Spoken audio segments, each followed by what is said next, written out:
somber, foreboding tone.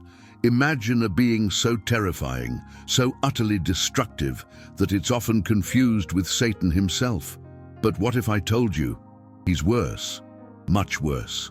He is considered one of the most malevolent entities, a force of pure annihilation, and according to ancient prophecy, he could soon emerge from the very depths of the abyss. Hello and welcome. I'm Your Name, and it's a privilege to have you join us on Channel Name. If this journey into the shadows of the unknown intrigues you, please hit that like button and subscribe to our channel for more deep dives into the mysteries that shape our world.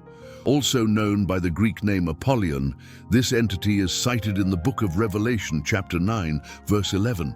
They had as king over them the angel of the bottomless pit, whose name in Hebrew is Abaddon and in Greek is Apollyon.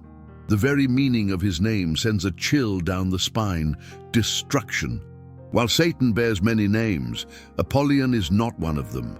Abaddon appears to be a demon who works alongside him, a sovereign of a terrifying abyss teeming with locusts that are prophesied to swarm the earth during the final days. These locusts, it is said, will bite, sting, and inflict unimaginable pain upon those who do not believe in Jesus Christ. Revelation chapter 9, verses 2 and 3 paints a vivid and ominous picture. And he opened the bottomless pit, and there arose a smoke out of the pit as the smoke of a great furnace. And the sun and the air were darkened by reason of the smoke of the pit. And there came out of the smoke locusts upon the earth, and unto them was given power, as the scorpions of the earth have power. It is probable that the ancient book of Job also references Abaddon in chapter 26, verse 6, stating, "The realm of the dead is naked before God. Destruction lies uncovered." Here, destruction is the Hebrew word Abaddon. Job suggests that destruction exists within the realm of the dead, known as Sheol, which in essence refers to the underworld. In Psalm 88, verse 11, we find, "Is your love declared in the grave, your faithfulness in destruction?" And in Proverbs 15, verse 11, it is written, "Death and destruction are open before the Lord, how much more the hearts of men." In all these passages, destruction is believed to refer to this most perverse of fallen angels. Regarding Abaddon's character, however, the Bible contains only John's text in the book of Revelation. There, he plays his role during the fifth trumpet of destruction in the episode of the locusts. They emerge from a seemingly bottomless pit and attack all beings who do not bear the mark of Christ on their foreheads. John Bunyan, the English Puritan writer and preacher who lived between 1628 and 1688, made a profound reference to this entity in his seminal work, The Pilgrim's Progress, published in 1678. He describes a harrowing battle. This battle lasted for more than half a day, until Christian managed to wound and stab Apollyon with his two-edged sword. And with that, Apollyon spread his dragon wings and hastened away. In the book of Tobit, also known as the book of Tobias, Abaddon is said to assume the name Asmodeus and tragically kills 7 husbands of a woman named Sarah.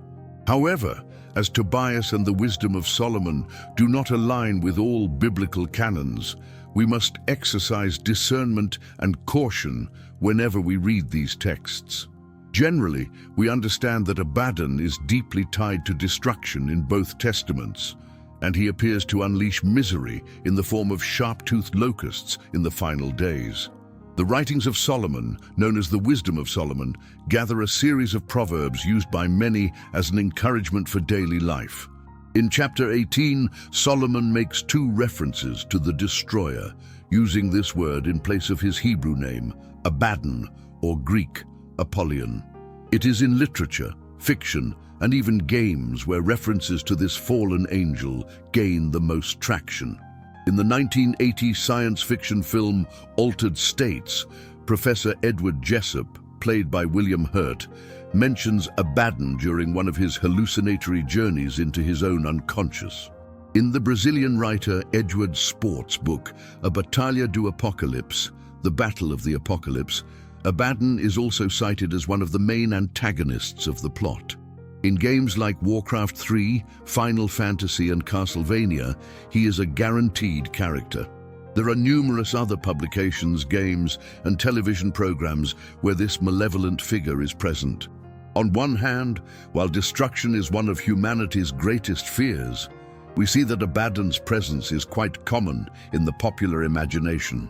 Even with only a small part in the Bible, this angel has found his way into human productions, especially in the realm of entertainment. The father of modern psychoanalysis, Sigmund Freud, asserted that man is inherently self-destructive. For him, human actions are best defined by unconscious and instinctual tendencies, among them destructiveness, which, so to speak, contradicts the optimism of political correctness. Are we then guilty of creating our own demons? For some scholars, the answer is a resounding yes. It's no coincidence that we harbor strange tendencies, like romanticizing what isn't romantic, or worse, turning our reality into a movie script to entertain ourselves. When we speak of self-destruction, not only our reasoning, but also our actions must be considered. Every day we witness or participate in activities that affect the environment in some way, all in the name of unending progress. Through machines that tear down trees and divert waterways, we destroy ourselves through wars and even through carelessly chosen words.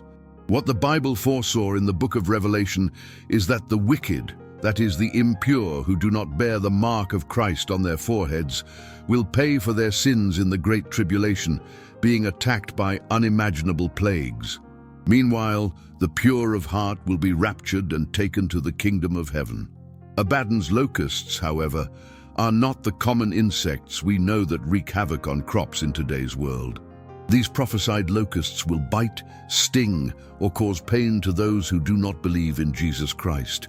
To imagine such an occurrence literally might be a mistake, but in terms of nature, it is possible to link the text to a cataclysmic event, such as a volcanic eruption.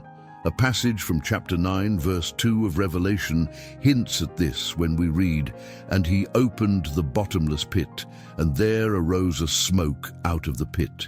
We can bring this into our reality as a volcano erupting. The locusts described in the passage, "and there came out of the smoke locusts upon the earth," seem to be a clear analogy for the rain of lava that usually accompanies a volcanic explosion. But it is primarily through nature that God has spoken to human beings. So the hypothesis that something gigantic is coming is not to be discarded, especially if we consider that parables serve to narrate something indirectly through comparisons or analogies.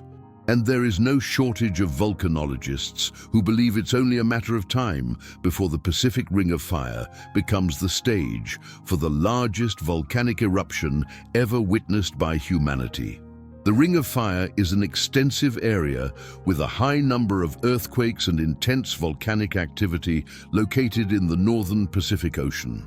Due to being formed by a nearly continuous series of oceanic trenches, volcanic arcs, volcanic belts, and tectonic plates, there are isolated activities within the Ring of Fire. Its components are responsible for 90% of seismic activity and 50% of volcanic activity across the entire planet. Some scientists have drawn a hypothetical scenario in which the entire Ring of Fire chain would become active simultaneously. And yes, the result would be apocalyptic. Destruction would reach unimaginable proportions, making it seem as though Abaddon himself was emerging from the abyss to host his feast here on Earth. How do you connect these ancient prophecies with the very real, terrifying possibilities of our natural world? Do you believe Abaddon's power will manifest through such cataclysms, sending forth his locusts to harm those who do not follow Christ? Or do you believe a higher power will intervene and prevent the apocalypse from unfolding? Share your profound thoughts in the comments below. We want to hear from you. Thank you for joining me on this journey into the shadows of prophecy. If this exploration stirred your soul, be sure to watch our next video, where we delve into tease a specific, intriguing topic related to prophecy, mythology, or unexplained phenomena. Until then, stay safe, and may your path be clear.